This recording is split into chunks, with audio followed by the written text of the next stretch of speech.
direito. Yeah, Já estamos juntos. Ok.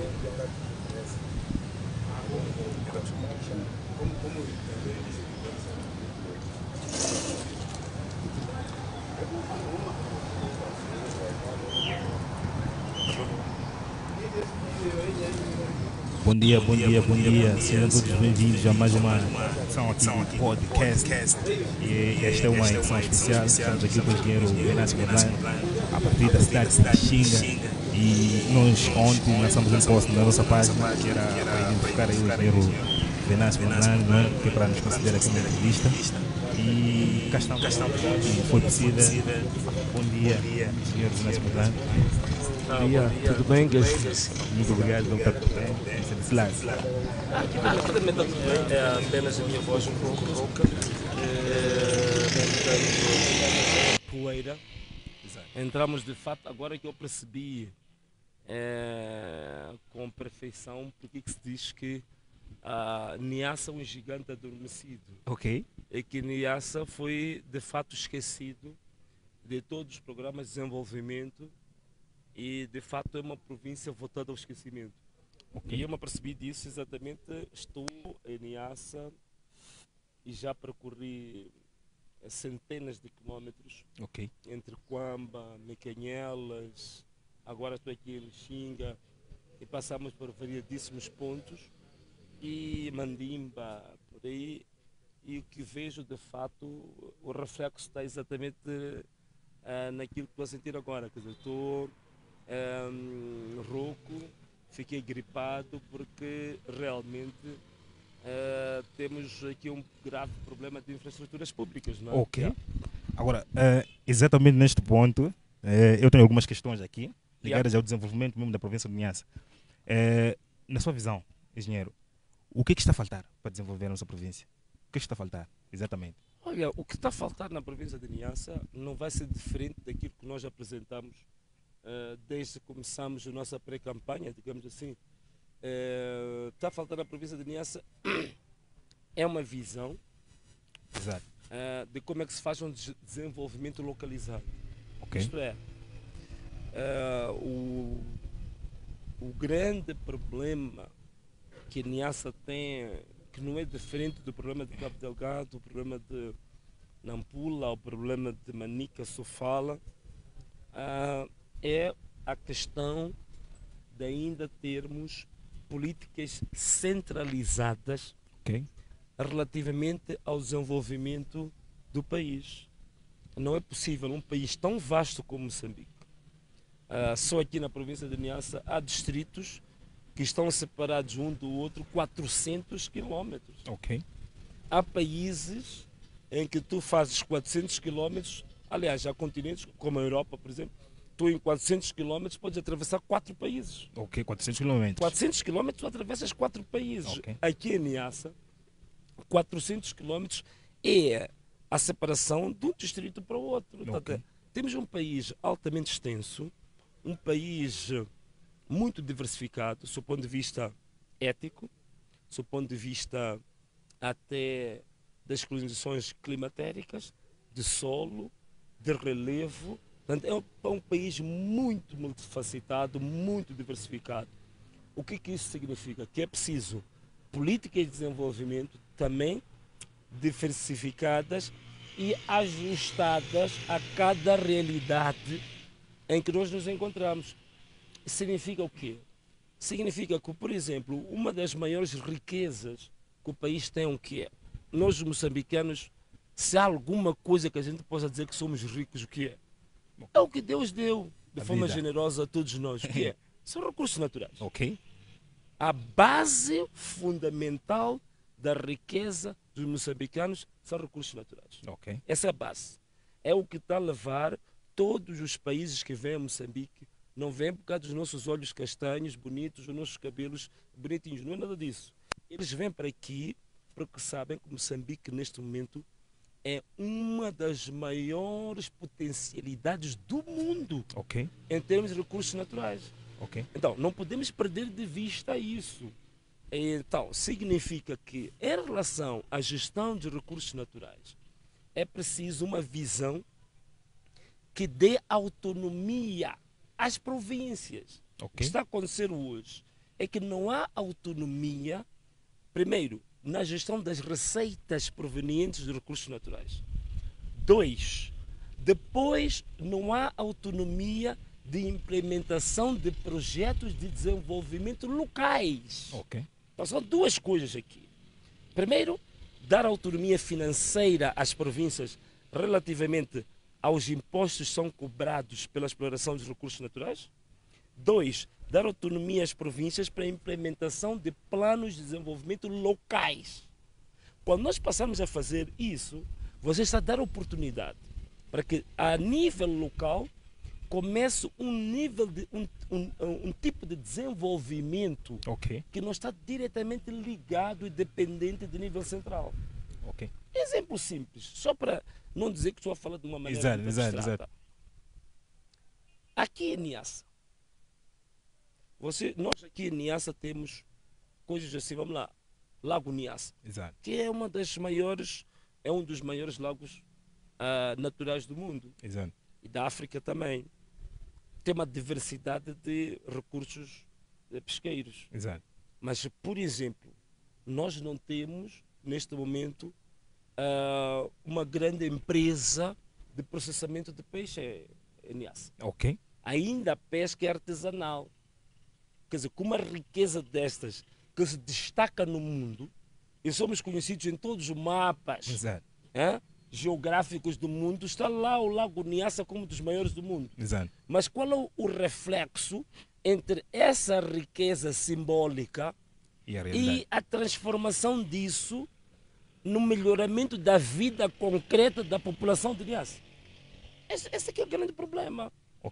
Então, isto a nível central não é tratado. Há pouco tempo disseram-me que já descobriram que Niassa tem grafite.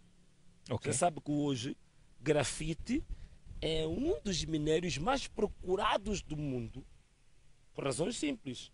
Hoje há o grande desenvolvimento dos carros elétricos, grande desenvolvimento das baterias, grande desenvolvimento dos celulares.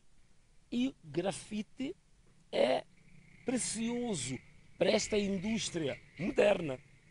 A minha pergunta vai ser, quando começar a explorar grafite aqui em Niassa, como é que a vida dos jovens, da população de Niassa, vai ser transformada pela exploração do grafite? Essa que é a grande questão. Então, a nossa questão central, vou tentar responder em 30 segundos a sua pergunta. A questão central e a solução que nós estamos a trazer não é ir ao Banco Mundial e pedir dinheiro. Errado. Ir ao FMI e pedir dinheiro, errado. É o que está a endividar e a enterrar este país há mais de 50 anos de endividamento. Não é solução. Qual é que vai ser a solução? A solução é simples. Vamos mudar a política fiscal. Aquilo que nós chamamos de descentralização fiscal. Como é que fazemos isso? Montou uma empresa para explorar grafite aqui em Niassa. Simples. Em termos de impostos, cada empresa da indústria extrativa paga cerca de 8 impostos. 8. São 8 impostos que paga o governo. Destes 8 impostos, nós vamos permitir apenas o governo central ficar com aqueles impostos que têm a ver com a soberania. Com a soberania. Quer dizer, há funções que uma província não exerce. O governo central é que exerce. Então, vamos permitir que o governo central fique com parte dos impostos para exercer funções de soberania. Significa que dos 8 impostos cobrados, 70% dos impostos têm que ficar em Niassa, ser geridos em Niassa para o desenvolvimento de planos de Niassa. Significa que um plano estratégico de desenvolvimento de Niassa, por exemplo, tem que prever uma empresa de processamento de peixe no lago. Deve prever uma indústria transformadora para a agricultura, que aqui tem um potencial agrícola muito forte. Então, indústria transformadora para a agricultura, agroprocessamento aqui. Isso vai ser Niassa a definir. Então, quando nós passarmos a dizer que os impostos da indústria extrativa ficam aqui em Niassa, significa que Niassa já tem dinheiro para começar a implementar na indústria, para dar emprego aos jovens, para começar a implementar para crédito. Por que não? Para iniciativas juvenis. Projetos que os jovens têm que não precisam ir à banca com juros muito altos. A partir destes rendimentos, os jovens também começarem a prosperar. Para mim, a grande solução é esta. Tanto para Niassa, como para Nampula, como para Manica, como para... E quando isso acontecer, eu garanto, em 5 anos, 10 anos, este gigante adormecido, como é chamado aqui em Niassa, vai levantar, vai sair do sono profundo em que está e vai prosperar. Não? Agora, engenheiro Venâncio, acredita que é possível melhorar ou desenvolver a província de Niassa a partir dos próprios recursos? Eu acredito que sim. Sabe, eu falo dos recursos por quê? Porque os recursos naturais são a única fonte ou a única moeda de troca que nós temos para podermos ter meios financeiros, materiais para o nosso desenvolvimento. Então, eu não posso ir buscar um recurso do qual eu não tenho, porque isso vai me levar sempre ao endividamento. E o endividamento nunca é endividamento para desenvolver Moçambique, nunca para desenvolver... Olha, todo endividamento que vem do Banco Mundial, que vem do FMI, a lógica é para manter os mesmos países no mesmo nível de subdesenvolvimento. Quer dizer, que ninguém tenha ilusão em relação a isso. É por isso que todos os programas de desenvolvimento que basearam-se em endividar Moçambique nunca melhoraram a vida das pessoas. Olha, por exemplo, o programa Sustenta. Já vai ao fim.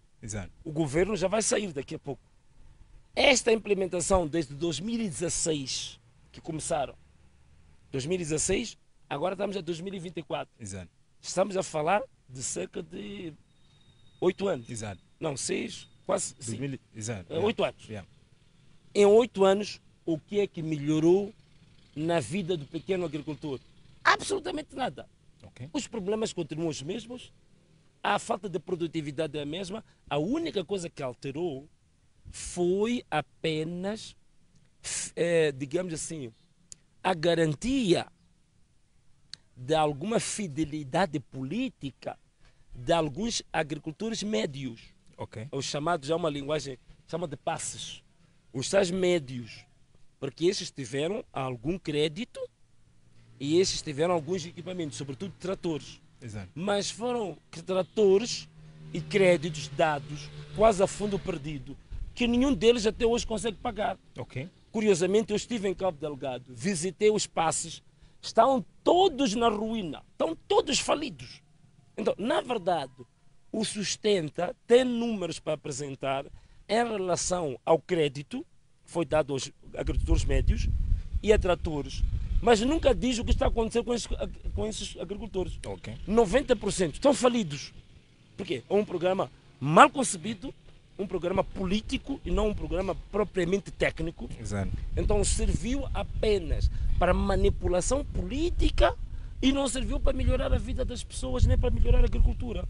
Então, é errado por quê? Porque o Sustenta, a base do Sustenta, foi ir buscar dinheiro no Banco Mundial. Curiosamente, eu acompanhei a primeira apresentação do Sustenta, que foi em Paris, em 2015, na chamada COP21, que era, digamos, a Conferência Internacional sobre o Clima.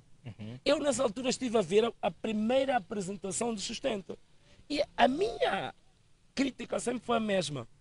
Você quer fazer um programa para melhorar a vida das pessoas mais desfavorecidas que trabalham na agricultura. O primeiro passo que você dá é ir pedir dinheiro fora. Endividar o país. Tornar o país mais dependente. Não há desenvolvimento. É por isso que no nosso pré-manifesto não vais encontrar como premissas básicas busca de financiamento. Não. Nós temos dinheiro suficiente neste país, riqueza suficiente, que é preciso uma forma inteligente de como é que você transforma a riqueza que nós já temos sem endividar o país, por forma a melhorar a vida da população. Esse é o exercício que nós queremos fazer. É por isso que a nossa proposta da descentralização fiscal não só não estão a conseguir ter resposta, como estão com medo disso. Porque com esta proposta é a primeira vez que as províncias vão se desenvolver.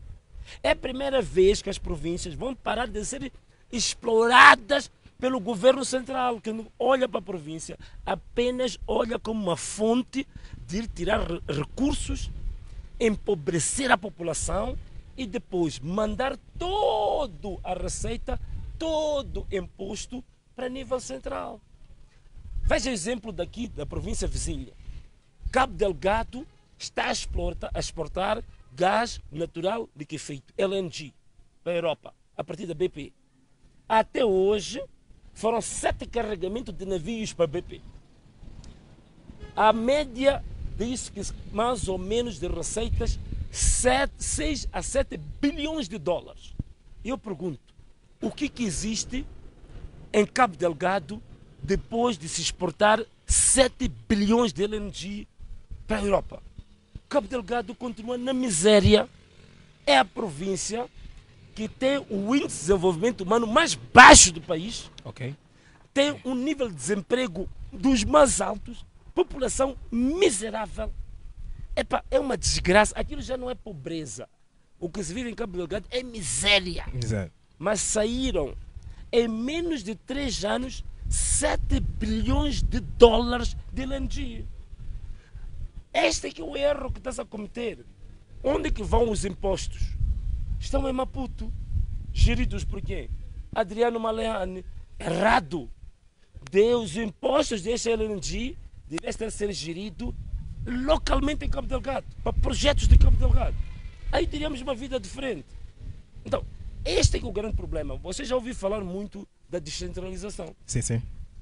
Mas a descentralização que está sendo implementada em Moçambique, na verdade, é descentralizar o centralismo. Exato. O que isso quer dizer? É uma máscara de que estamos a descentralizar, mas a reforçar o centralismo. Daí que você tem figuras como o secretário de Estado. É para quê? É para manter o centralismo. Você quer passar uma licença minéria. Quem autoriza? Secretário de Estado. Governador eleito. Não tem nenhum poder. O que dá um governador? Problemas. Quando a comunidade está em greve, quem vai? É o governador.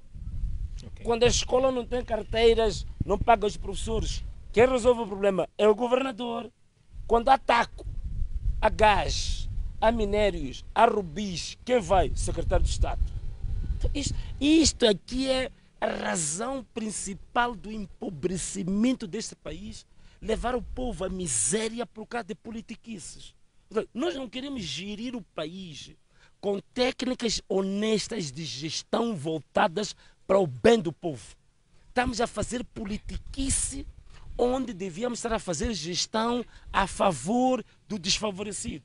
Esse é o grande problema. Portanto, de uma forma simples, se é possível desenvolver Niassa, a partir disso, meu irmão, é possível desenvolver Niassa mudando só a forma de governação, mudando a postura do dirigente e o comprometimento do dirigente em relação ao seu povo. Se nós garantirmos isto, eu dou-te garantias, meu irmão, 5 anos. Moçambique sai dos 3 países mais pobres do mundo, que nós andamos assim há 30 anos, para pelo menos os 70 países mais prósperos do mundo. Eu te garanto isso. Porque a riqueza que Deus depositou neste país, vocês não imaginam. É tanta generosidade divina que é incrível. Temos neste momento a descobrir isso, que afinal de contas, as maiores reservas de gás não estão no Catar. O Catar era visto como a maior reserva mundial. Agora os estudos estão a mostrar que provavelmente seja Moçambique. Os maiores rubis do mundo estão em Moçambique. Maior reserva de grafite é Moçambique. Estás a dizer que nós vamos entrar entre os 10 países com maior reserva de petróleo. É Moçambique. A maior planície para a produção de cereais da África é Moçambique. Temos a maior planície para a produção de cereais. O que isso significa? Se nós realmente usássemos as potencialidades do nosso relevo, temos capacidade de produzir cereais para Moçambique, para a África Austral e para a África inteira. Ok. A África poderia estar dominada e dependente de Moçambique, porque temos a maior planície para a produção de cereais da África. Então, Deus colocou tudo conosco, tudo aqui em Moçambique. Não se justifica, com toda essa riqueza, toda essa potencialidade, a gente continue nos 3 países mais pobres do mundo. Logo, o problema aqui não é o problema de falta de dinheiro, que já disse que não precisamos de pedir dinheiro. O problema aqui é a forma de governação, é a mentalidade criminosa, governação danosa do pouco que nós temos. Uma governação criminosa, fraudulenta, burlesca, assassina do próprio povo. Esse é o problema que nós temos. É por isso que eu sempre faço menção. Uma das razões principais para nós começarmos a mudar Moçambique, temos que varrer esse regime. E atenção, quando eu digo varrer o regime, tem que ficar claro uma coisa. Alguns podem dizer, é só tirar a Frelimo. Não, não é só a Frelimo. Porque o regime não é só a Frelimo. Exato. Há líderes da oposição que fazem parte do próprio regime. Ok. Então, temos que varrer essa escória toda, porque é essa que está a enterrar este país. Ok. E eu, quando digo há líderes da partidos da oposição, acho que toda a gente entende o que estou a dizer. Ok. Agora, vamos nos focar aqui na juventude. Yeah. Nas redes sociais, para quem acompanha as redes sociais, sabe muito bem que os jovens estão a reclamar acerca do desemprego. Os jovens clamam o desemprego. Mandaste o link para... Como é podcast? Eu mandei exatamente o podcast. Também, já mandei o link para o seu WhatsApp. Já podes, não, porque nós também podes partilhar. queremos transmitir na nossa página. Ok, não há nenhum problema. Pode... Mas quando ganhares muitos seguidores, tens que mandar uma cota para nós. Ok. Tem o meu CEO ao lado. Vai registrar Posso isso. mandar o link para... Acumulador. Já está partilhado na nossa página.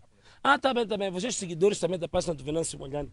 Aproveitem também a subscrever a página do Gaicinho, Gaicinho, que é um podcaster, chama-se assim? Sim, podcast com um Gaicinho. podcaster daqui da minha terra, Niassa. Eu nasci aqui, agora estou a escolher minha etnia, se eu sou Jawa ou sou Nhanja, ainda estou a escolher, mas eu nasci aqui, esta é a minha terra. Vai ser Jawa. E fui registrado aqui no meu BI, eu sou natural de Lixinga, que na altura que nasci chamava-se Vila Cabral. Essa é a minha terra, estou em casa. Estou numa boa, estou na terra que me viu nascer. Mas tudo bem, desculpa lá. Exato. Voltando ali para o foco na juventude. Yeah. Nas redes sociais, os jovens choram, clamam pela falta do emprego, nesse caso, no nosso país. Claro. O que tem a dizer?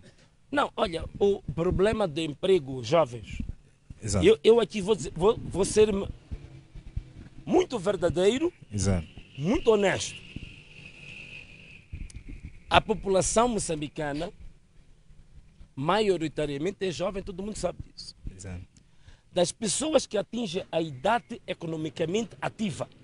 Isto é, pessoas que atingiram uma idade que pode estar apto para trabalhar por ano, que não conseguem emprego, são 350 mil ao nível do país. Exato. Todos os anos, 350 mil jovens que entram para a fasquia dos desempregados. Portanto, é um exército muito grande. Muito. Significa que, neste momento, mais ou menos em média, Moçambique está quase com cerca de, por aí, 4 a 5 milhões de desempregados, jovens.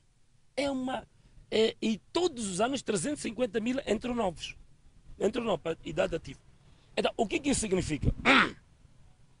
Que se eu disser agora, repentinamente, vou dar emprego a todos os jovens, isso é uma grande mentira. Exato. É desonestidade, né? É aquilo que este governo tentou fazer. Disse que ia dar até o final deste mandato 3 milhões de empregos. É mentira. Não tem capacidade, são mentirosos. Aliás, como estão-nos a mentir desde 1975? O que nós podemos fazer e temos que fazer em relação à juventude, sim, é simples. O que nós temos que fazer é abrirmos linhas de financiamento. para iniciativas juvenis ligados a projetos de desenvolvimento comunitário e social. Todo jovem que tem um projeto para desenvolver uma parte da comunidade, uma parte social, para ele ganhar dinheiro para si, para a sua família, para a sua empresa, para os seus amigos, devem ter prioridade e temos que ter linhas fortes para alavancar esses jovens. Ok. E isso é a solução, para mim, mais importante deste país. Venâncio, onde vai buscar o dinheiro? Há de ser sempre essa pergunta. Sim. Eu já dei aqui algumas dicas. Se nós criarmos condições para a descentralização fiscal, vou dar-te um exemplo. Cabo Delgado, só gás. Não vou meter rubis, nem vou meter petróleo, nem vou meter grafite, lá de Balama, nem vou meter outro tipo de recursos. Em 3 anos, 7 bilhões de dólares.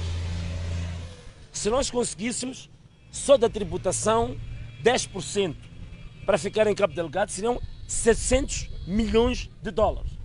Meu amigo, com 700 milhões de dólares, vamos dizer que tiramos 25% deste valor, só para financiamento de iniciativas juvenis. Ok. Tu tens uma disponibilidade ali, no mínimo, tens aí cerca de 200 milhões de dólares, só para financiar jovens.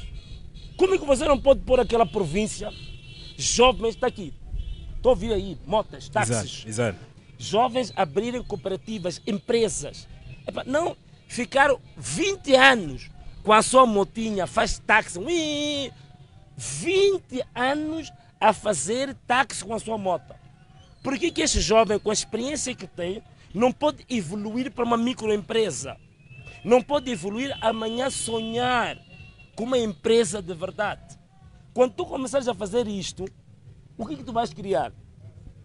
Tu vais evitar que no nosso país, qualquer indivíduo espertinho que sai da Nigéria, que sai do Congo, que sai do Paquistão, que sai da Índia, chega aqui, montou um contentor e está a prosperar. Ok. Por que nós próprios não podemos financiar os nossos jovens para eles abrirem mercearias aqui, para abrir as ferragens aqui? O que custa uma ferragem que você tem que ter um cidadão chinês para vir abrir ferragem em Niassa e todos nós de Niassa vamos comprar ao chinês? Por que não pode ser o Dias a abrir a ferragem aqui, ser financiado aqui? Por que não pode ser o Marcos a abrir a ferragem aqui? Por que não pode ser o Gaicinho a abrir uma empresa de mídia de grande gabarito, fazer publicidade de alto nível, ganhar hoje 20, 30 vezes mais? Em vez de estares com 3 editores, passares amanhã a teres 100 trabalhadores, 200 trabalhadores na tua firma de mídia.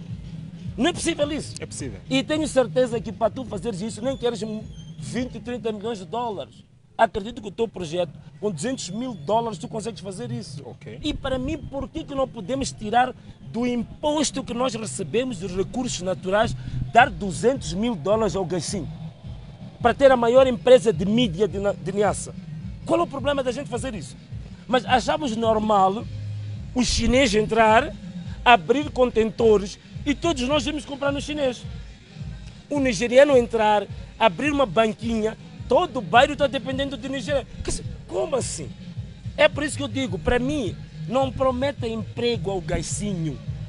Gaicinho, vou te empregar. Não, isso ainda é baixo. Ok. É dizer, Gaicinho, apresente-me o teu projeto para desenvolver a tua província, nós vamos te financiar.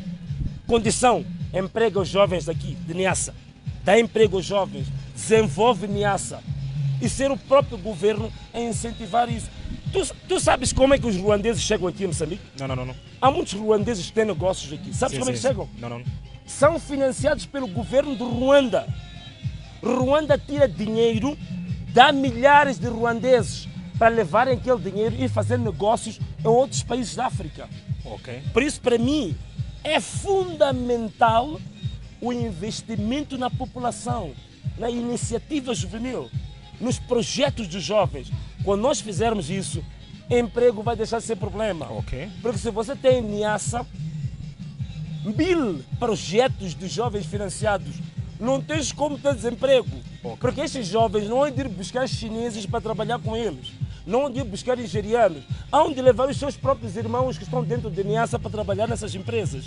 Exato. E vamos ter crescimento disto. Olha, por que razão é que nós temos que pensar que os únicos países que podem se gabar de desenvolvimento é uma África do Sul, até Tanzânia está a desenvolver com base nos recursos de Niassa, eu sei disso. Ok. Ao lado do lago, onde se tira mais dinheiro, o dinheiro é investido na Tanzânia, por que não investir aqui?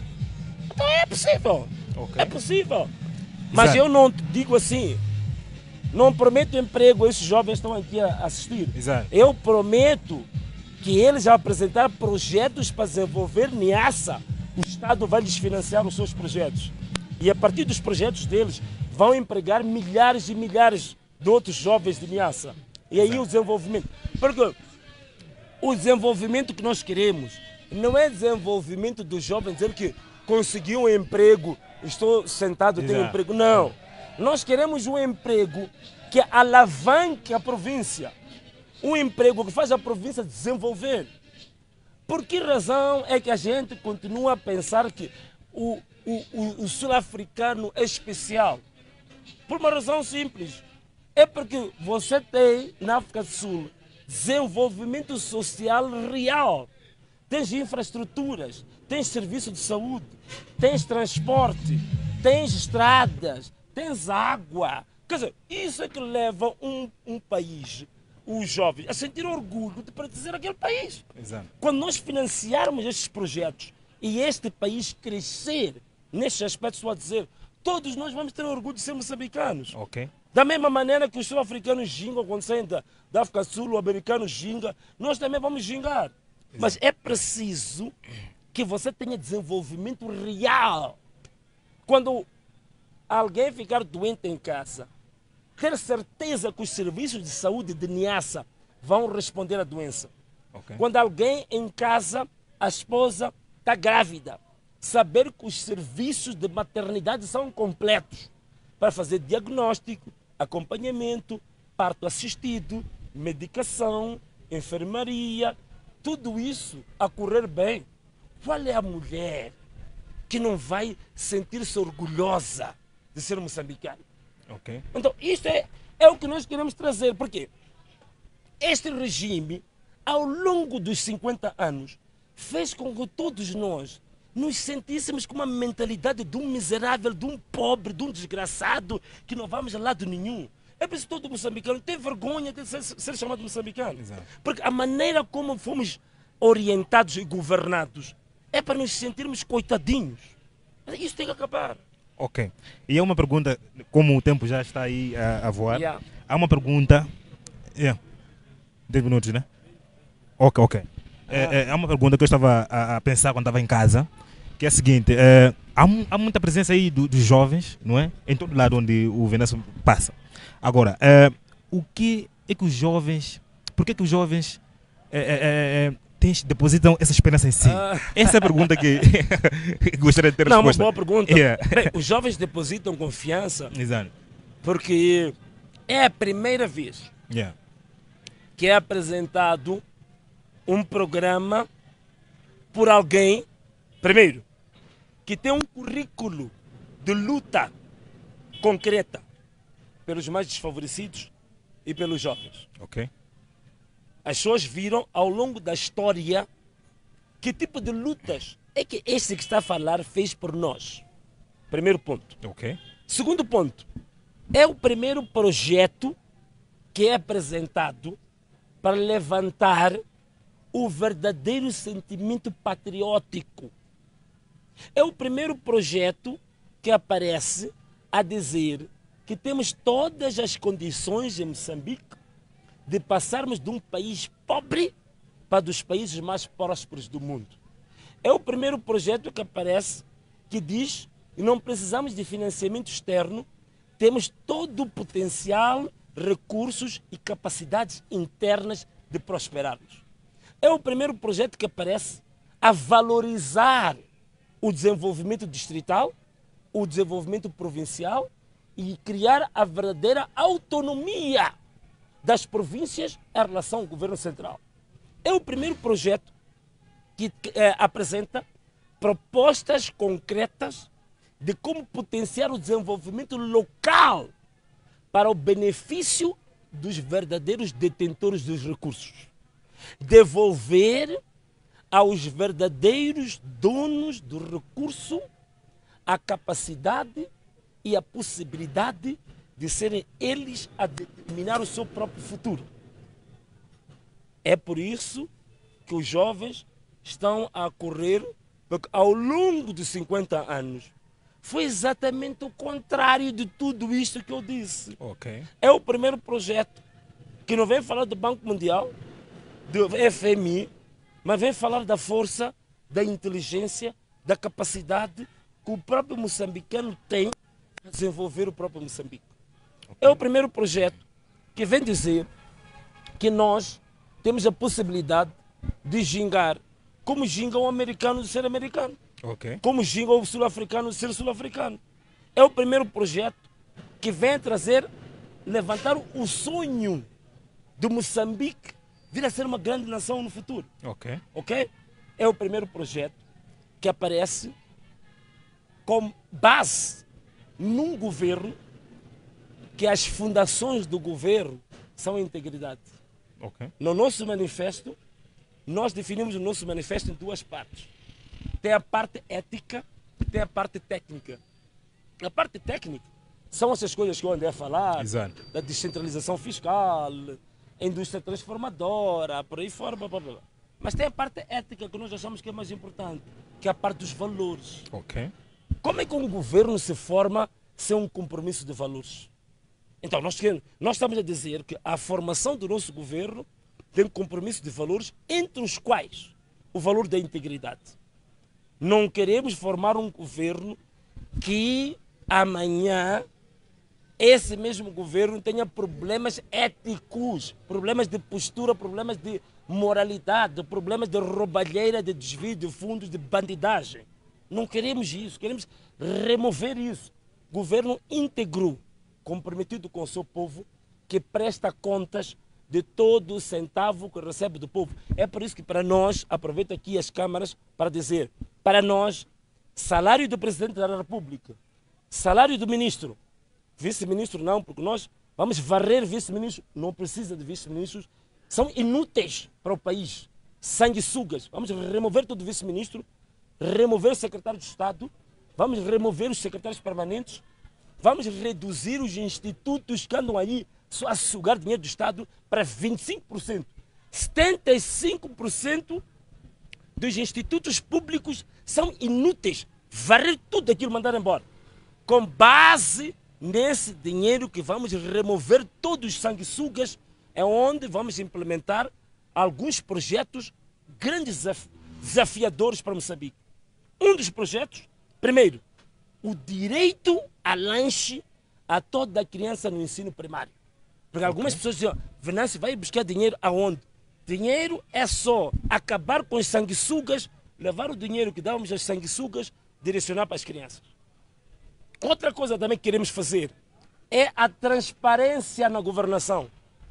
O salário do Presidente da República, ministro, diretores nacionais, todo o governo, governadores, presidentes dos municípios, tudo que é aparelho do Estado, o salário desde o presidente até o administrador lá, chefe de posto e de localidade, deve ser conhecido por todo mundo. Yeah. E deve estar disponível na internet, saber quanto é que ganha o presidente, quanto é que ele tem de subsídios, quanto é que ele gasta para a manutenção do seu palácio. Tudo isto tem que estar claro, evidente e todo mundo deve saber. Patrimônio. Exato. Dos ministros, temos apenas dois minutos. Dos dirigentes. Yeah. Quanto a que o Venâncio tinha antes de ser presidente? Exato. Tinha uma casa, 2 casas, tem que vir ali. Para quando terminar o seu mandato, saber que, agora já tem 20 casas. Tem que justificar como é que passou de 2 casas para 20. E isso tudo tem que ser público. É este compromisso que nós queremos aceitar, assumir com o nosso próprio povo. Ok. Porque para tu garantires integridade, já acabou o podcast. Yeah. O tempo já está fechado? Tá bom, tá bom. Ok. Foi dessa forma. Nós não temos muita carga ali no nosso laptop, mas eu acho que o essencial ficou. Muito obrigado ali, agradecer ao engenheiro Venâncio pelo tempo, pela humildade.